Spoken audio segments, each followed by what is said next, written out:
Hello everyone, welcome to cooking with Asha channel. নতুন আরও একটি রেসিপি নিয়ে চলে এসেছি। আজকে তৈরি করে দেখাবো তালের বড়া রেসিপি।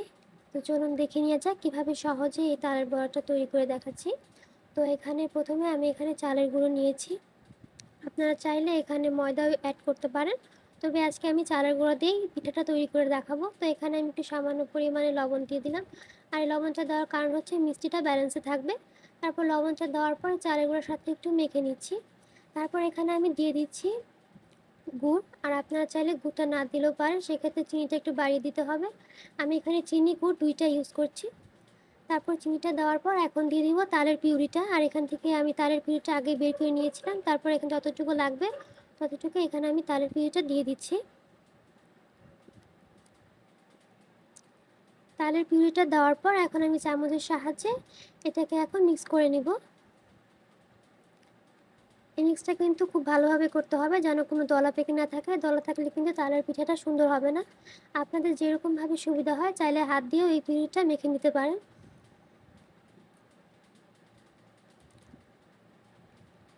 এটা মেখে নেওয়ার পর এখানে আমার অল্প একটু পানি লাগবে, তো সেজন্য আমি এখানে হালকা কুসুম গরম পানি নিয়েছি।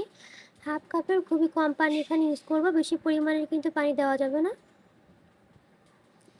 তো পানিটা দেওয়ার পর ভালোভাবে আবার মিক্স করে নিচ্ছি। খুব ভালোভাবে মিক্স করা হয়ে গেছে। এখন আপনাদের ঘনত্বটা দেখিয়ে দিচ্ছি।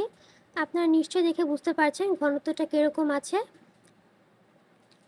তো ঘনত্বটা এরকম রাখার পর এখন চলে যাচ্ছি তেলে ভেজে নেওয়ার জন্য। তো প্রথমে এখানে তেলটাকে আমি ভালোভাবে গরম করে নিয়েছি। তারপর মিডিয়াম আঁচে জালটা রেখে এখন আমি হাতে অল্প একটু ব্যাটার নিয়ে তেলে দিয়ে দিচ্ছি। এই কাজটা আপনারা নিশ্চয়ই দেখে বুঝতে পারছেন। খুবই সহজ একটি কাজ, যে কেউ ভালো করে ফলো করলে যে কেউ পেরে যাবে। তো এরকমভাবে কয়েকটা তালের পিঠে আমি দিয়ে দিচ্ছি তেলের মধ্যে।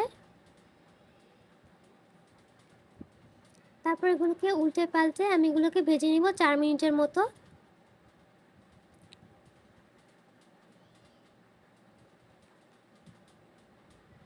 তো এই পর্যায়ে সুন্দর একটা কালার চলে এসেছে। এখন এই পর্যায়ে আমি এটাকে নামিয়ে নিচ্ছি। তো এরকমভাবে প্রত্যেকটা ব্যাচে আমি ভেজে নিব। তো সহজেই তৈরি হয়ে গেল তালের পিঠার এই রেসিপিটি। আজকের রেসিপিটি ভালো লাগলে একটা লাইক দিবেন আর চ্যানেলটি সাবস্ক্রাইব করবেন।